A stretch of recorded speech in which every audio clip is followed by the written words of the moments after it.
It's fun because things are actually happening. Very different than most of the time when people get elected. And I will shut down the federal Department of Education, and we will move everything back to the state. Most of the time when people get elected, they claim all these things when they're running for president. Then they get into office and not much changes. Individualize education and do it with the love for their children. And in fact, a lot of what they campaigned on, they don't practice at all. Great example is the Obama administration. The Hope and Change website had to be changed because there was a bunch of stuff in there about whistleblowers. No, I don't think Mr. Snowden was a patriot. I called for a thorough review of our surveillance operations before Mr. Snowden made these leaks. My preference would have been for a lawful, orderly examination of these laws. Protecting whistleblowers, which they didn't do at all. It was one of the worst administrations. What happens when Joe Rogan sets his sights on Barack Obama? Let's just say the Hope and Change got KO'd by elk meat and micro-doing. Rogan didn't just destroy Obama. He turned the former president into a TED Talk on how not to handle reality. If you thought presidential speeches were slick, wait till you hear Joe dismantle them with a protein shake and a raised eyebrow. Buckle up. This roast hits harder than Obama's drone program. Obama did it, and it's disgusting. It's a disgusting lie. Let's play it. Said that there were very fine people on both sides of a white supremacist rally. You also had people that were very fine people on both sides. I'm not talking about the neo-Nazis and the white nationalists because they should be condemned totally. But you had many people in that group other than neo-Nazis and white nationalists. Okay?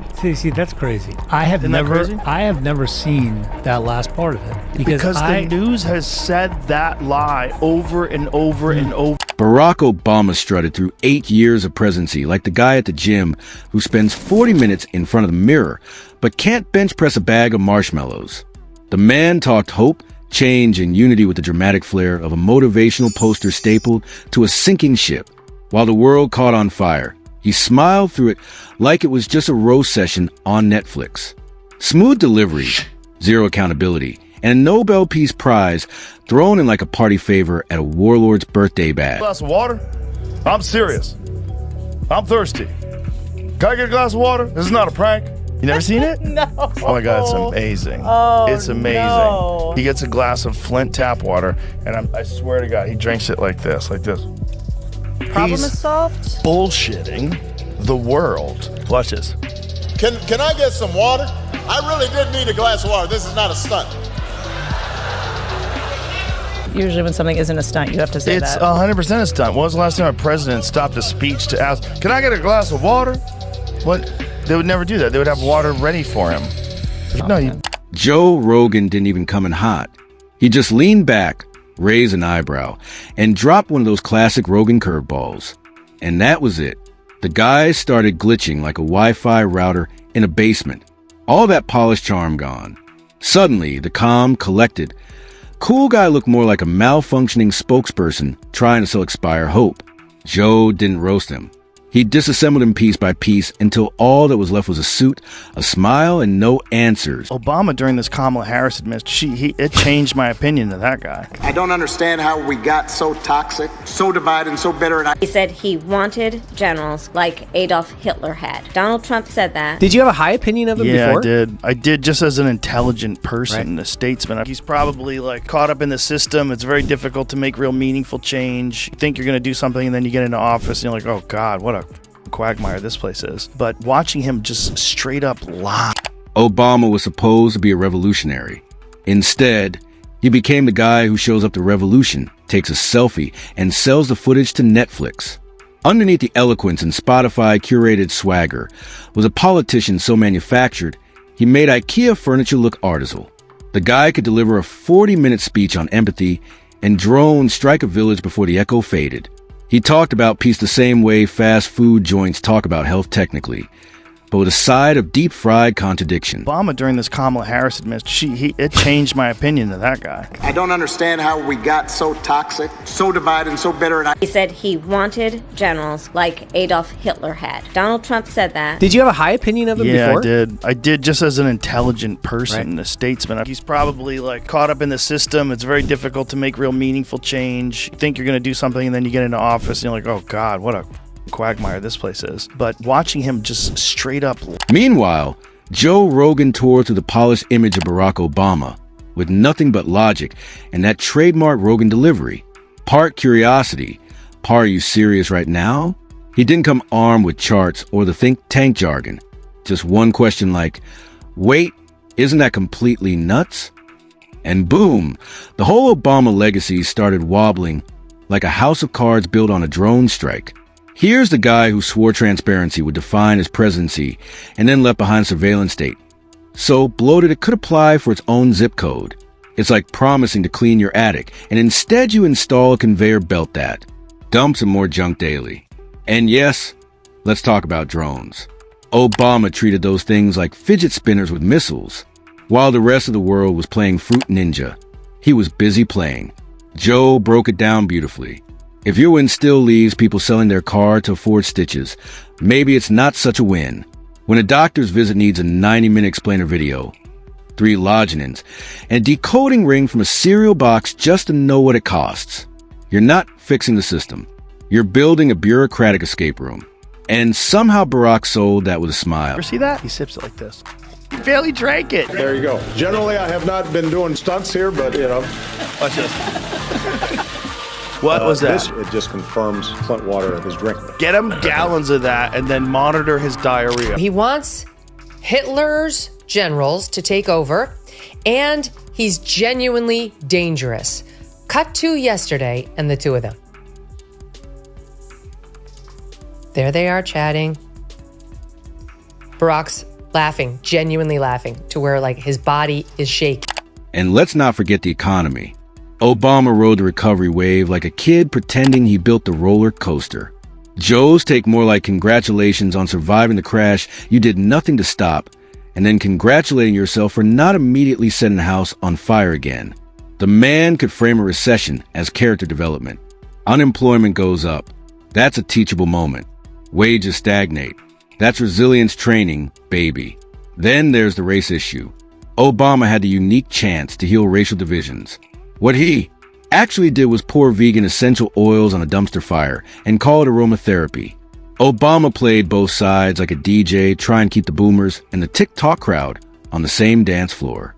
He'd drop a beat for progressives, then moonwalk back to the corporate donor lounge when the lights came on. One moment he's a face of change. The next he's giving million-dollar speeches to the same banks that made economic collapse a household phrase. Rogan laughed, not because it was funny, but because the absurdity reached levels that made parody impossible.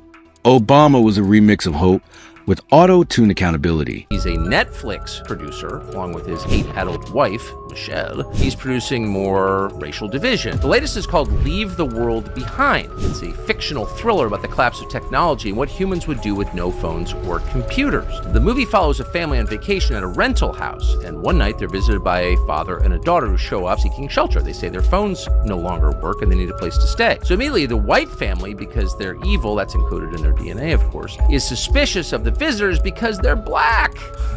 And it goes on and on and on like this. Here's a clip. I'm asking for you to remember that if the world falls apart, trust should not be doled out easily to anyone, especially white people. Can't trust white people. They're evil. This is the guy, remember, who became famous at the Democratic Convention in 2004 by telling us there is no white America, there's no black America, it's just one America. But of course, that's not really a profit model in politics, is it? So he's been stoking race hatred ever since, and the disarray. Joe didn't need a PhD in political science, a think tank, or a team of Ivy League interns to call out the theatrical absurdity. All he needed was a microphone, 2 functioning brain cells, and the courage to say what half of America was thinking while the other half was busy hashtagging hope from their Teslas. Obama, meanwhile, was busy rolling out the literary equivalent of a Netflix reboot, Memoir 2, Electric Boogaloo, because nothing says I'm still relatable like a $65 million book deal and a multi-story foundation that promises to uplift communities while selling $80 coffee mugs and curated inspirational playlists. And what did the Obama Foundation really deliver? Uplifted communities. Try uplifted egos over price speeches, and enough branding to make Amazon look modest. It's like the Avengers, but if they all just wore suits and talked about systemic change while posing for drone shots. At this point, the The only thing Obama has lifted is the national tolerance for motivational word salads. And climate change. This is the same guy who bought beachfront property, presumably to better monitor the rising sea levels he warned us about.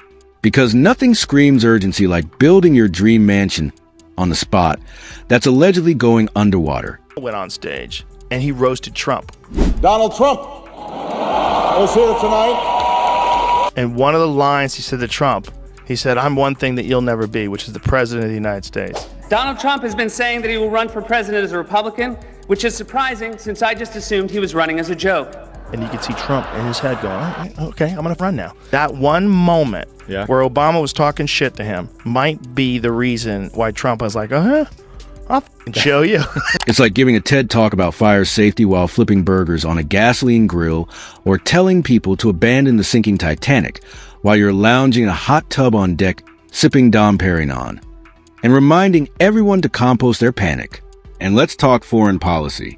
Obama's so-called measured approach basically meant handing out military contracts like candy at a Halloween party sponsored by Lockheed Martin. He'd drone wedding parties and then send heartfelt condolences, as if the power of empathy could reassemble civilians. The media loved Obama like a teenage girl loves a boy band blindly, obsessively, and without one tough question. Rogan, on the other hand, just asked the one question that journalists forgot how to ask. Why? Why did Wall Street get richer? Why did healthcare become more convoluted? Why did Americans still feel like they were sprinting in financial quicksand? Obama played politics like it was a photo op marathon. Smile, wave, drop a few bars from Al Green, then sign a bill that benefits corporations and call it progress. Rogan called him out by being immune to the pageantry. Joe doesn't care if he can sing. When they gave that speech, when he gave a speech on television, and everybody was like, "F this," and then they go, it kind of just went away. It was one of the most beautiful moments in modern American history. People really actually stood up and stopped a war from happening. Today, I authorize the Armed Forces of the United States to begin a limited military action in Libya in support of an international effort to protect Libyan civilians. He cares if your policies screw over the average Joe who's too broke to afford your beautifully worded failure. And let's not even open Pandora's box of censorship. Under Obama, the surveillance state ballooned into a full-blown Orwellian funhouse, complete with backdoors, bulk data grabs, and enough spin to make the NSA look like your friendly neighborhood data librarian. The worst part, Obama still thinks he's the adult in the room, the wise dad of democracy. Meanwhile, the country has been grounded for a decade, living off instant noodles and broken promises. Rogan's takedown wasn't loud. It was surgical. And don't forget the smug detachment. Obama gives speeches like he's narrating a Ken Burns documentary about a country he used to care about. He's not mad. He's disappointed. Obama's last tweet from Saturday, which is the day this had unleashed, when it started overnight Friday, was, "For decades, Narges Mohammadi has been a vocal advocate for women and girls in Iran. This Nobel Prize is a well-deserved recognition of her courage and the hope that she represents not only for women in Iran, but women fighting repression and violence around the world." How about the women who actually were the victim of repression and violence in Israel? No words for them, former President Obama? Nothing to say about the children being murdered in Israel? So far, I guess he couldn't find time to actually use his little thumbs and tweet something. But Joe Rogan doesn't buy the act. He sees a guy who cashed in, sold out, and now moonlights as America's Netflix dad, the one who shows up for special occasions, and lectures everyone about responsibility from a vineyard. If hypocrisy had a brand ambassador, it would be Obama sipping kombucha in a custom leather chair, talking about systemic injustice, while signing book deals with the system's biggest beneficiaries. Rogan isn't fooled by the veneer of sophistication. He knows a con when he sees one, especially the kind that smiles while it empties your wallet and calls it a teachable moment. Obama's entire political strategy was a TED Talk dipped in corporate funding. Rogan's takedown was a beer-fueled truth grenade lobbed straight into the echo chamber of elite self-congratulation. While Obama hosted curated Spotify playlists to seem relatable, Joe hosted astrophysicists, conspiracy theorists, comedians, and neuroscientists, and still made more sense in one episode than Obama did in 8 years of State of the Union addresses. Go full screen. What you know now, do you wish you had a third term? You know what, if I could make an arrangement where I had a stand-in, a front man or front woman, and they had an earpiece in, and I was just in my basement in my sweats looking through the stuff, and then I could sort of deliver the lines, but somebody else was doing all the talking and ceremony, I'd be fine with that. We know he wasn't really running the country. Yeah. We used to think he was actually running the country, and now they're like, no, he didn't even see those executive orders. That was all auto. Obama floats around the public sphere like a philosophical butterfly, never too committed, always conveniently insightful, dropping poetic musings like a professor who hasn't graded a paper since the Bush administration. And Rogan saw through the branding like a teenager, seeing through an inspirational poster at a detention center. He didn't need to scream. He didn't need a teleprompter. He just needed to ask. If this guy was the answer, then what was the question? And the silence that followed said more than any campaign slogan ever could. Still just as bitter as ever.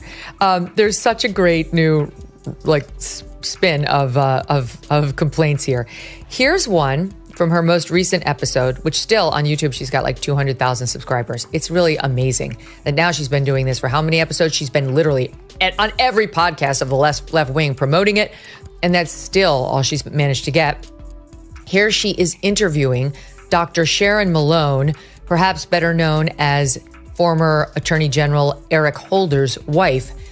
And therein lies the problem, as these two ladies married to two very famous men are pissed that they are not the alpha. At the end of the day, Obama may have convinced half the world he was a political messiah. But Rogan didn't even need to try. All he had to do was laugh. Because sometimes when the emperor isn't just naked but selling merchandise about his nudity, all you can do is hold up a mirror. And Joe Rogan held up a mirror so brutally. Accurate. Obama's reflection probably filed a defamation suit. So while Barack basks in the glow of his curated legacy, giving speeches no one asked for and podcasts no one finishes, Rogan dismantles him with the most dangerous weapon of all, honesty laced with sarcasm. The myth of Obama may live on, but the reality Rogan buried it beneath a mountain of common sense. One podcast.